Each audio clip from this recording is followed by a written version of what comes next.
walking in there with an already pre-approved idea of what you think is going to happen and what you think your opinion is going to be, it is hard to be able to say that that person is going to be swayed and can be fair and impartial. The courtroom was silent, tense, as if everyone had collectively stopped breathing. All eyes were on the screen where grainy footage flickered to life, the so-called freak-off tapes. These were not just any tapes. These were the sealed, secret videos that federal prosecutors claimed to have obtained during the infamous FBI raid on Sean Diddy Combs' sprawling Los Angeles mansion. And the most shocking twist? These tapes, allegedly leaked by none other than Diddy's own son, Christian Combs, were about to pull back the curtain on a world so sinister, so depraved, that even Hollywood's most seasoned scandal watchers couldn't have predicted it. This is somebody that actually thought that he was above the law. So I can only, think that, he was sloppy in the way that he did these crimes, that there's probably a trail of evidence, not only involving him, but everybody in his circle that he would, delegate these responsibilities to. As the first clip played, a collective gasp erupted in the courtroom. It wasn't just what was on the tapes, although the scenes reportedly involved acts so shocking that the judge had preemptively warned the jury about the graphic nature of the evidence. It was where they were filmed. Prosecutors claimed the tapes not only captured the now infamous freak-off parties, but also revealed the existence of a labyrinthine network of underground tunnels. These tunnels, freshly uncovered by FBI investigators, allegedly connected Diddy's private mansion to none other than the Playboy Mansion. Yes, you heard that right, the Playboy Mansion, the epicenter of decades of whispered secrets, scandals, and untouchable celebrity indulgence. The room crackled with stunned disbelief as prosecutors laid out their case.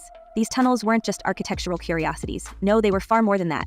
The FBI described them as purposely constructed pathways, hidden beneath layers of concrete and dirt, winding their way between two of Los Angeles' most infamous properties. The tunnels contained eerie, locked chambers and dimly lit corridors, their dirt walls giving off an unsettling, almost suffocating vibe. What had gone on down there? Why were these hidden passageways built in the first place? And, more chillingly, how many people knew about them and what they were used for?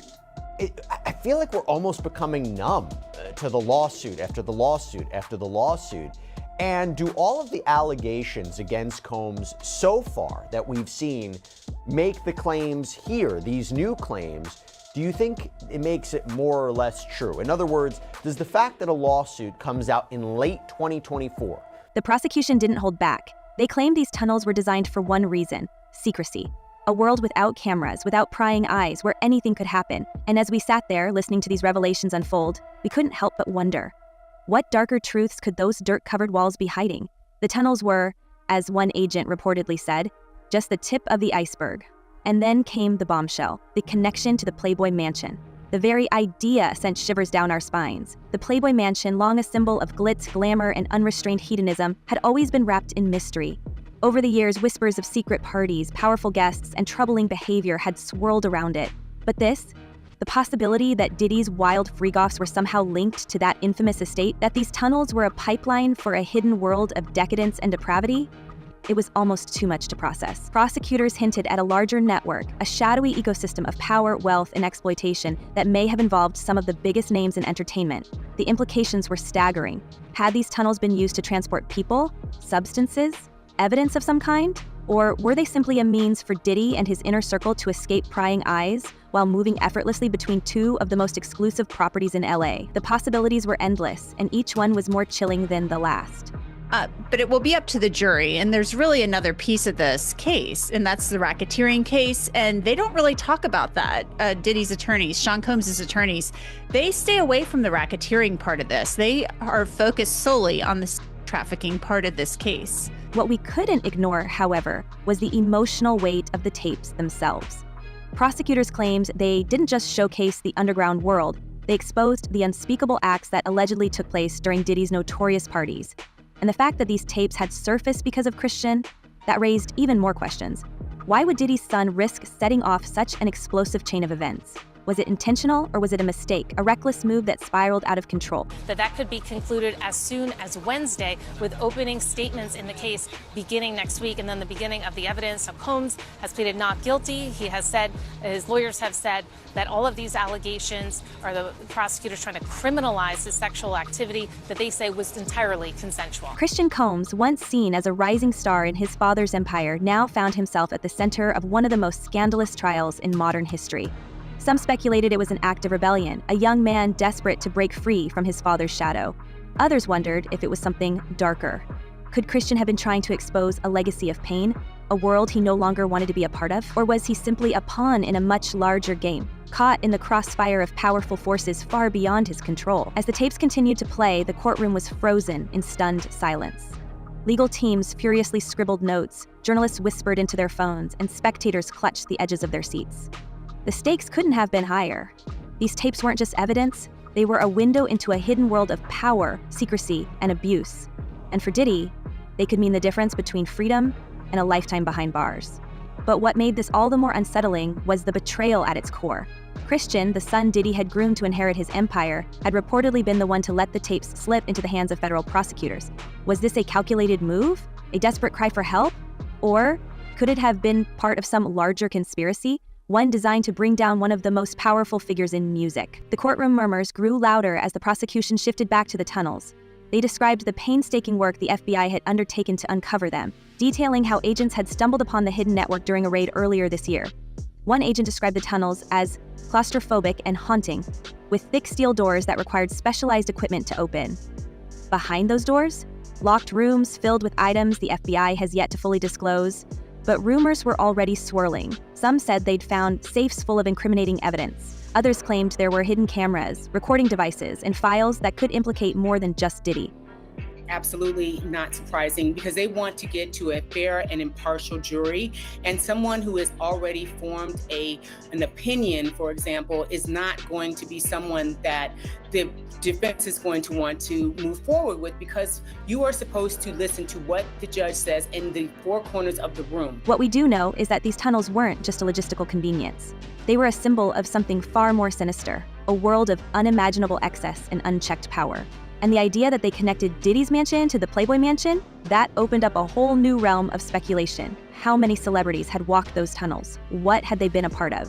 And how long had this secret network been in operation? As we sat there, absorbing the enormity of it all, we couldn't help but feel a sense of unease. This wasn't just a trial, it was the unraveling of a carefully constructed facade, a peek behind the curtain at a world most of us could only imagine.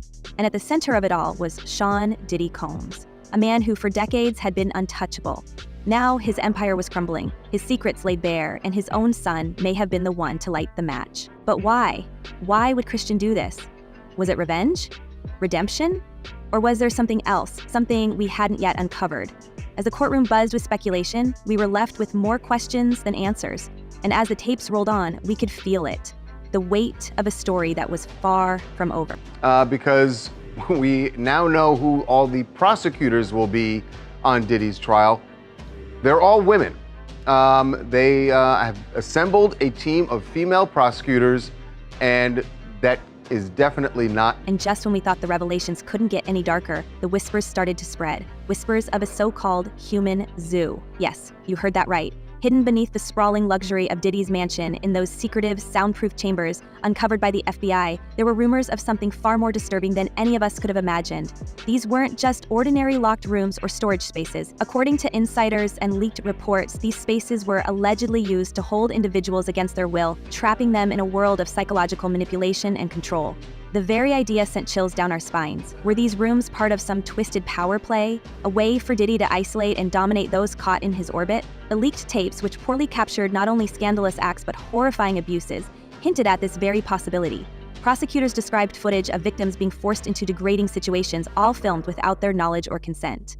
The tapes painted a picture of an environment where human dignity was stripped away and replaced with fear and coercion. And the fact that these acts were allegedly recorded, it's almost as if Diddy wanted to preserve his control forever, keeping a catalog of secrets that could be weaponized at any moment.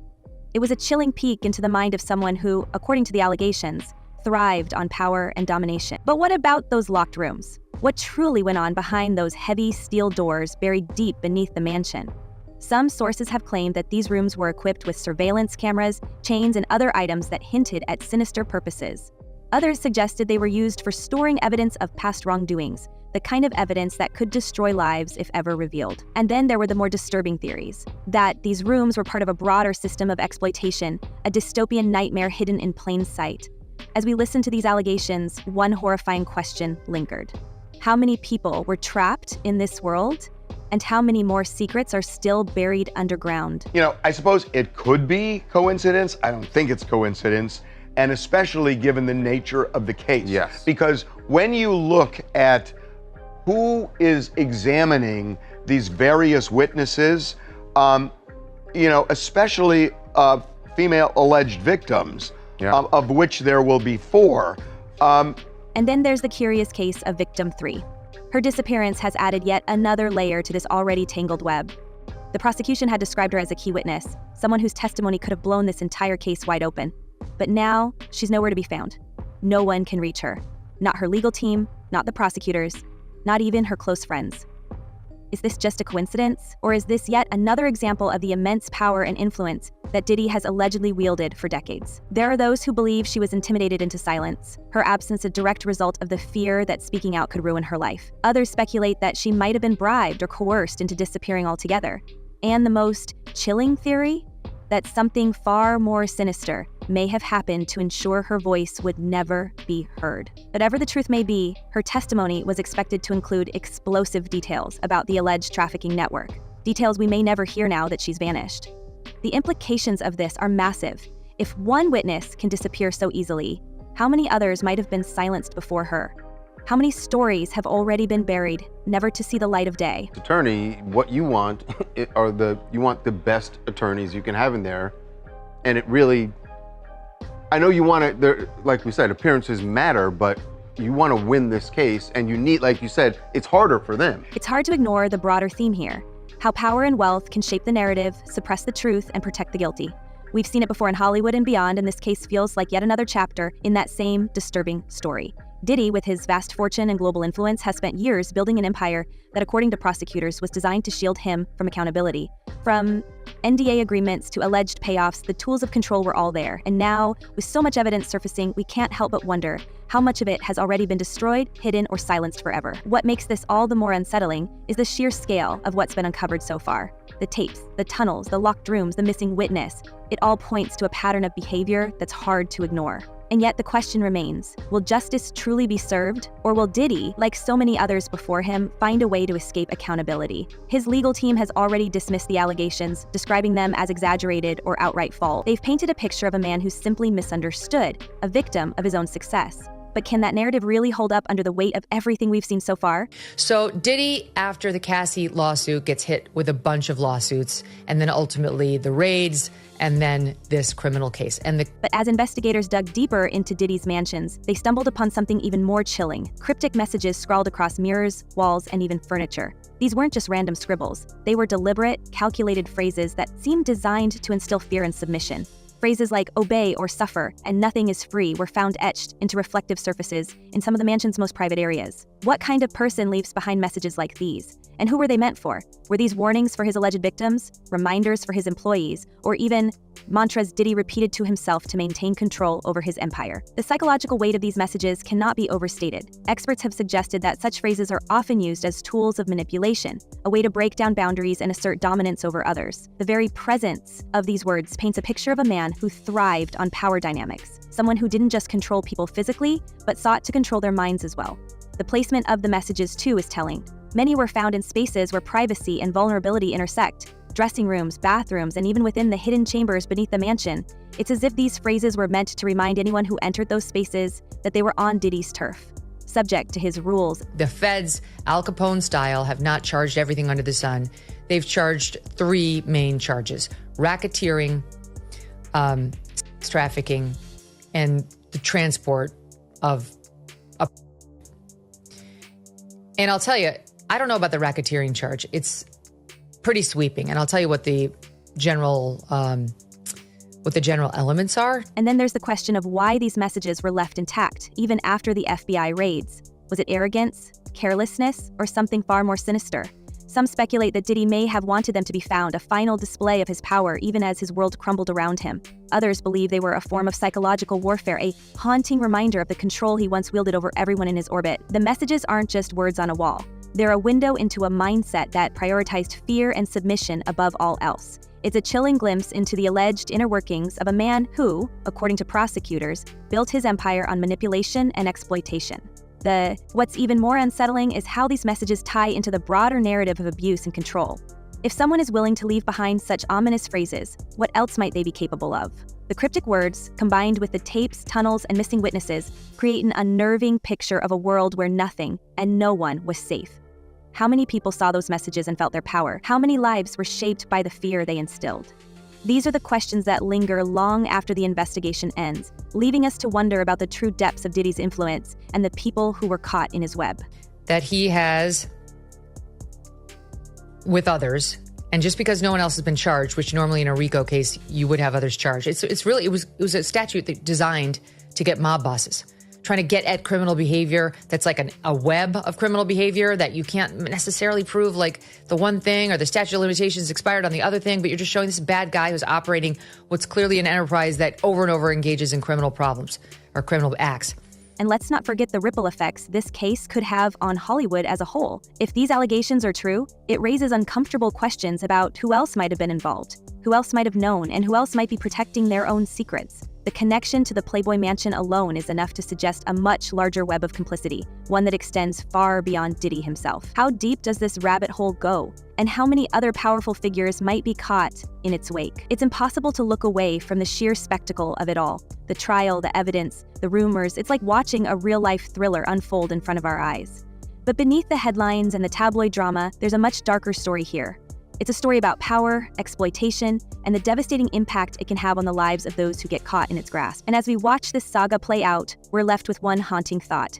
If this is what's come to light, what horrors remain hidden in the shadows of Hollywood's elite? Let's talk about the filth that's starting to come out in the early days of the Diddy trial. This, of course, is P. Diddy. Surprise, surprise, he's a creep. Surprise, surprise, he's done horrible things. What do you think? Can justice prevail in a world where money and influence can buy silence? Or will Diddy's empire even now prove too powerful to dismantle? Let us know in the comments below. And remember, the truth has a way of coming out eventually. Until next time, stay safe, stay curious, and keep asking questions. We'll see you in the next one.